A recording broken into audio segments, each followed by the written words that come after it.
lifting up Jesus and opening His Word from Australia, Denmark, Israel, Japan, New Zealand, Northern Ireland, Republic of Ireland, Singapore, South Africa, United Kingdom, Thailand, the Philippines, United States, and throughout the world.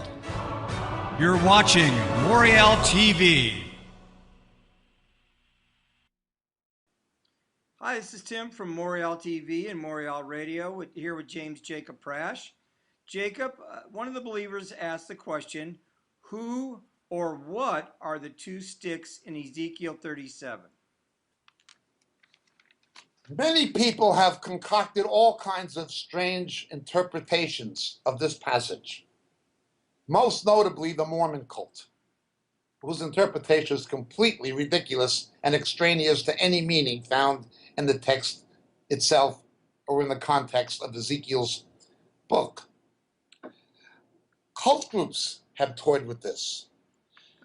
Hyper-messianic extremists have ascribed strange and unscriptural meanings to these two sticks. Other people have merely speculated. Let's see if by God's grace we can look at the text in context. In 720 BC, the 10 northern tribes were taken into the Assyrian captivity after the warnings of Hosea and Amos were rejected. Before that happened, however, some of the faithful people, during the revivals in Judah in the south of King Asa, came south. Beginning with the abominations of Jeroboam II, they were faithful people who came south to Judah from the northern tribes. So a faithful element of the northern tribe already existed in the south before the Assyrian captivity of 720. In 585 BC, however, we have the Babylonian captivity, and it's against this background that Ezekiel is writing. Now Judah, the tribes of Judah, Benjamin, and these other refugees from the north and their descendants are taken into Babylon after Babylon conquers Assyria. The text tells us that the two sticks will become one in his hand once again. There are three aspects of this prophecy. Each are important. The first aspect is the restoration from Babylon. The faithful remnant of Judah, from the tribes of Judah and Benjamin, and the faithful remnant of people who came as refugees from the 10 northern tribes, go into the Babylonian captivity due to their sin and irrepentance. But as God predicts, after 70 years thereabout, they return. But when they come back, those Jews who lived in what had been the Assyrian Empire, then incorporated into the Babylonian conquest, came back with them. We see this in the genealogies of Ezra in 2nd Chronicles. So Jews who repented and believed from the 10 northern tribes, who were taken into the captivity of Assyria, returned from the exile with the Jews from Judah in the Babylonian captivity. They came back and became one. It is for that reason that at that point, Jews or Hebrews from all tribes began to be called Jews from the tribe of Judah. For instance, in the book of Esther, we know that Esther and Mordecai were Benjamites. They were not from the tribe of Judah. But the text shows us that people from all the tribes became known as Jews. This was a literal fulfillment of Ezekiel's prophecy.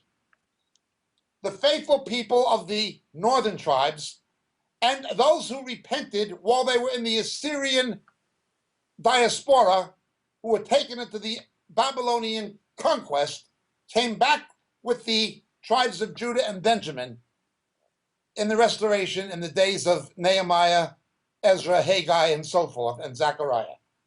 The two sticks became one. Literal fulfillment. Second aspect, even in the days of Judah, in the days of Jesus in the Second Temple period, Galilee was controlled by a Herodian, while Judea, what had been the area of the tribe of Judah around Jerusalem, was controlled by a Roman proconsul, Pilate. They were, as it were, two different, separately governed places. With the rebirth of the modern state of Israel, they were fused together again. Even in the Hasmonean period, before Jesus, King John Hyrcanus attempted to reunite Samaria, the north, with Judah in the south. But with the modern state of Israel, you have one state once again. This is the second meaning. The final meaning is this: Ephraim and Joseph are synonymous. We've explained many times. We have two pictures of the Messiah. Messiah, son of Joseph, the suffering servant, and Messiah, son of David, from the tribe of Judah. It is showing that ultimately, with the return of Christ,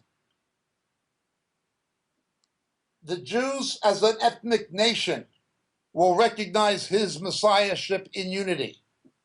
Both the ones who have accepted him in his first coming and the ones who accept him in his second, when they look upon him who they have pierced. When the Messiah would come, the Jews who believed in him would be one people.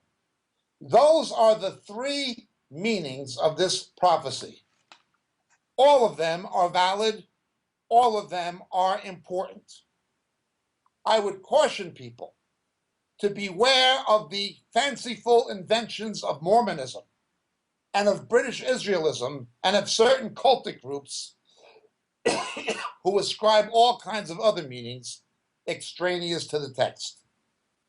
You had a primary historical fulfillment with the restoration from Babylon, where the 10 northern tribes had people come back to Israel with the 2 southern tribes in a unity.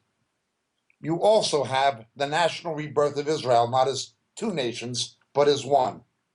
But there is a future fulfillment of this prophecy. Messiah, son of Joseph, corresponding to Ephraim, and Messiah, son of David, corresponding to Judah. Thank you so much for your question. My name is Jacob Prasch. God bless.